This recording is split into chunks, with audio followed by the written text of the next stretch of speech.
ota modeli va ona modeli degan tushunchalar bor fanda.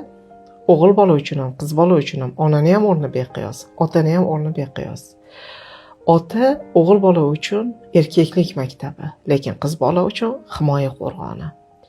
Agar qiz bola ota mehridan mosuvo o'ssa, bu qiz bola butun umr ota mehrini ko'cha-kuyda qidirib yuradi.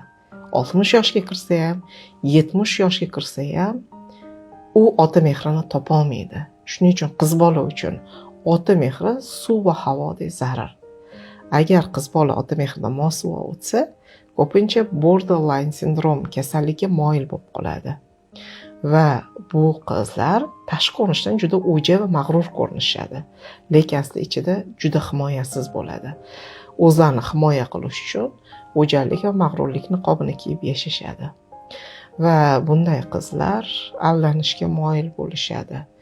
Agar yetimlik yuki ostida ezilgan qiz bola bo'lsa, ota ajrashgan bo'lsa, qiz bola ota mehriga to'ymagan bo'lsa, ota modelini doda, tog'a, amaki yoki yoshi katta aka o'z bo'yniga olishi kerak.